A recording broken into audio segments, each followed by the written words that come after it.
আসসালামু আলাইকুম ওয়া রাহমাতুল্লাহ।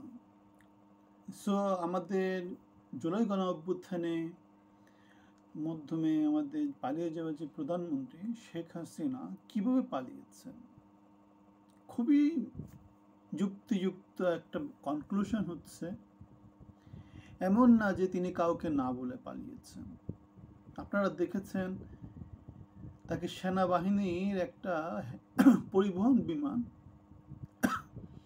তাকে ইন্ডিয়া সরকারের সাথে কথা বলে নেগোসিয়েশন করে দিয়ে আসে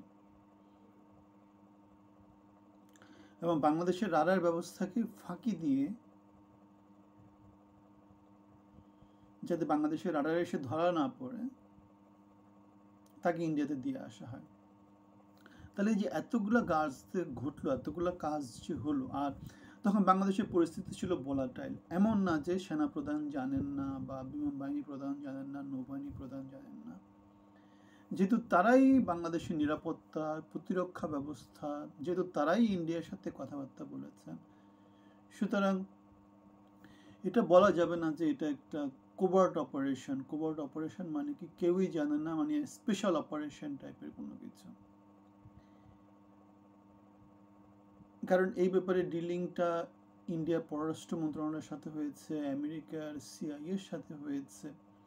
সুতরাং এই জিনিসটা আমরা স্বতঃসিদ্ধ হচ্ছে, এই জিনিসটা বাংলাদেশের জ্ঞাতসারেই কাজটা হয়েছে।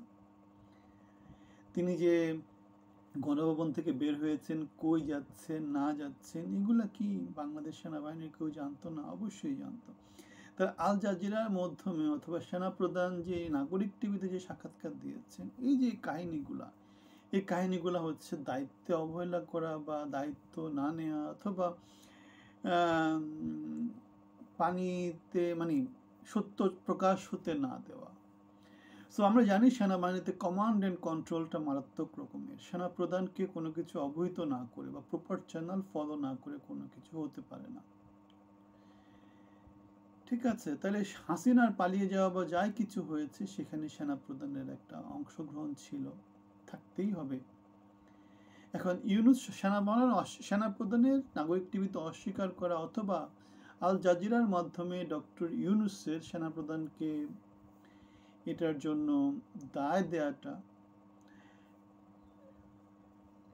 এটা হচ্ছে গিয়ে কমিউনিকেশনের একটা গ্যাপ আছে, অথবা সত্যকে প্রকাশ করতে আমরা দিচ্ছি না। আমরা সবাই তো মোটামুটি এটা জানি যে বিমান বাহিনী বিমানে করে তিনি গিয়েছেন,